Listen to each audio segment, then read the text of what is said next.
Final round here, guys. Assembly. The best part. The fun part. What we've all been waiting for. So, before assembly, you have to get all the extra oil and grease and everything off. Give this another healthy little check. No extra colors coming off. So, put those aside and leave those for... No, I'll do that right now.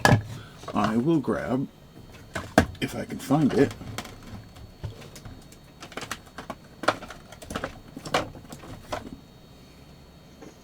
some of this stuff. How big a difference it will make, I don't know. But I'm going to use it just as a final little extra safety precaution, but it is solid. Alright, time to get dirty.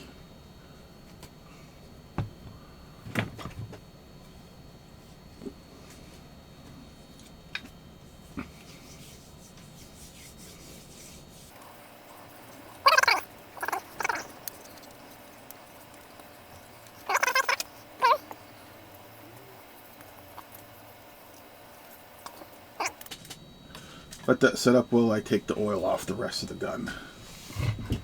And it is oily. You know what they say, the oily bird gets the worm.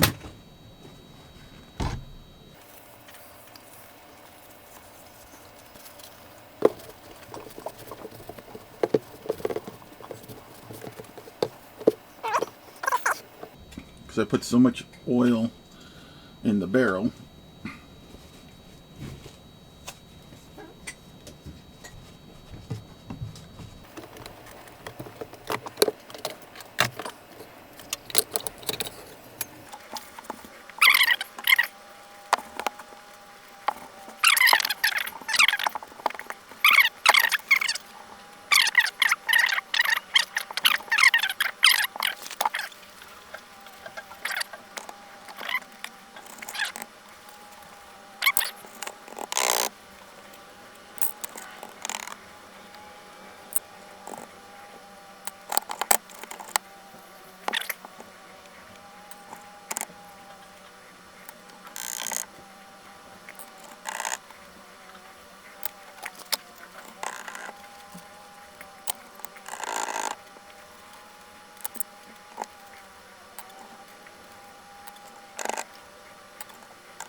Alright, time to clean up and we'll be back for assembly. So, 2 seconds. Okay, we're back and ready for final assembly. Just give you a quick little view of how all the little parts turned out. Still a little oily, but that's one of those things when you're done your final assembly, you're going to have to wipe everything down and get your fingerprints off anyway, so no problem there. What shall we start with? I say we start with the breech. So for the breech, I am going to add a bit of this Lucas oil. It's a higher viscosity and it has better heat rating. And I figure if any place is going to get a little bit warm, it's going to be the breech. Slide that in.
organic compounds are high.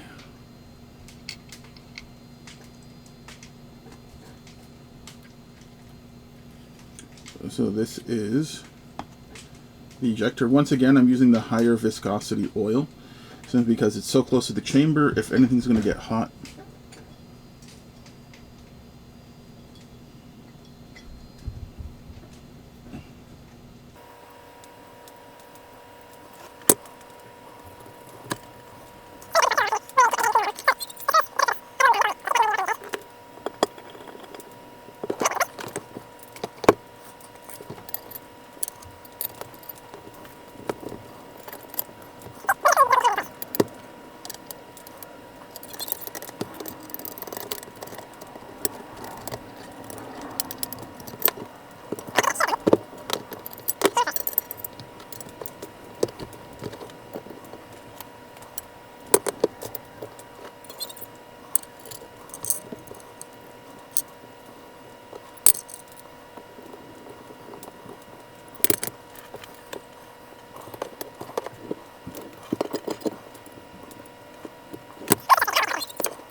Alright, I can live with that.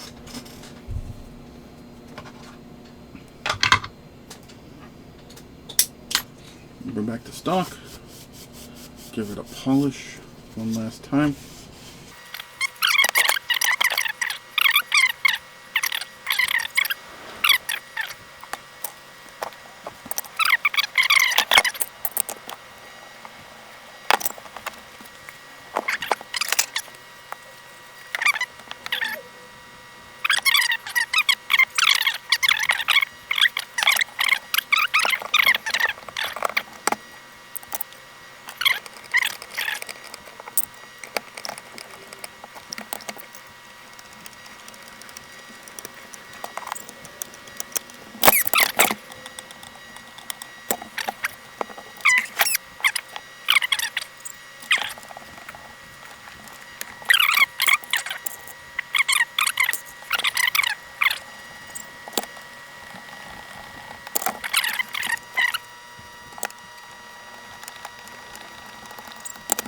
Right. I'm going to pause, clean up, and we're going to go over this rifle now that she's reassembled. Alright, boys and ghouls. We are done. And not only done, nice thing about doing something like this, you know it's going to last quite some time when it comes to will need to be worked again. And I don't know about you guys, but this looks like a completely different rifle in my books. You probably could have just threw oil on there and darkened it up quite a bit, but you're not going to get this finish. It's almost as good as new. There's always going to be issues like near the barrel up here. You can see there's some spotting. Like I said, this is not a restoration, this is a preservation. It's not an old enough rifle, in my opinion, or rare enough, or any real history other being a sporting rifle. But it's still a really cool piece of history. And I just like collecting all different types of